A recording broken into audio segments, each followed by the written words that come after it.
the jobs that are still open. Let's start with Cleveland, since you're such a big fan favorite there, Tom. No, last chat on Friday. I wrote an essay about it. Now, very good. Thank you. Now, what happened today, and where is it right now? What's going on? Grant Udinski, the Jaguars' 30-year-old offensive coordinator, who is a brilliant guy. He came up under Kevin O'Connell. He was the assistant offensive coordinator, had a bunch of OC interviews. Lands in Jacksonville, not a play caller, but everyone who's met with and interviewed Grant Udinski says the guy's unbelievable. He's got a big brain and he's got a bright future in the league. He went in there. He went through the entire process with the Browns. The Jaguars, even before he went through that, were having discussions with him about trying to keep him in Jacksonville. They certainly understood that the Bills' job that's out there is, 1 in a million with Josh Allen, the best player on the planet, the reigning NFL MVP. So basically the deal that they reached was he now gets a bump. He's got a new contract in Jacksonville. He's withdrawing from the search for the Browns, but he is allowed to continue to pursue the Bills' head coaching job. So obviously this follows the pattern recently for one reason or another, and it's not all the same from person to person, but it's another candidate who is in the mix for the Browns who is no longer in the mix for the Browns. So at this point, they're out in LA. They're interviewing Nate Scheelhaase, another young, very bright guy, most recently the Rams passing game coordinator. He is a real candidate for the position. He's 35 years old. If it's not him for one reason or another, essentially the only other candidates you have alive are Jim Schwartz, the defensive coordinator, who is probably, in my mind, based on my understanding, he's probably the most likely fallback option. And then you also have Todd Monken, who's a roughly 60-year-old offensive coordinator, and Anthony Lynn, who was a head coach in the league 10 years ago. That's it. Those are the guys who are still in that search. Again, we talked about all the reasons that the Browns search process is unique.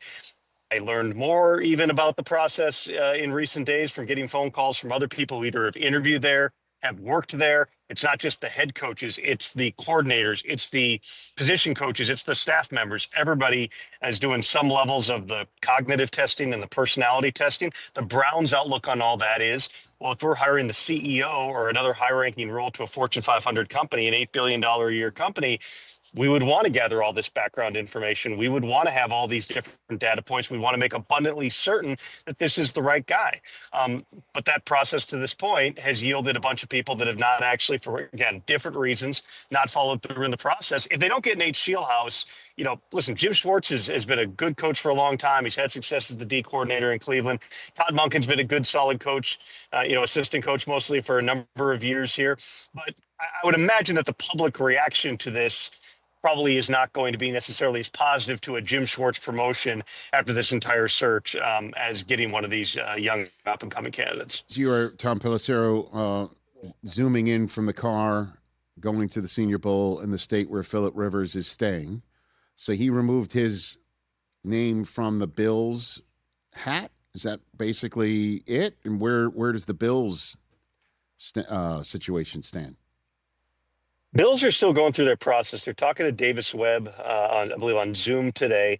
The Broncos quarterbacks coach and passing game coordinator. He played several years. He's really close with Josh Allen. He played in Buffalo, or more accurately, backed up Josh Allen in Buffalo. But Davis Webb is absolutely, if it's now or in the future, he's going to be a head coach. He's also in the mix for the Raiders job.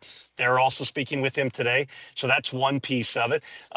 The Bills they've spoken to Joe Brady, Brian Dable, two guys with history in that building. They spoke to Lou Anarumo, the Colts defensive coordinator.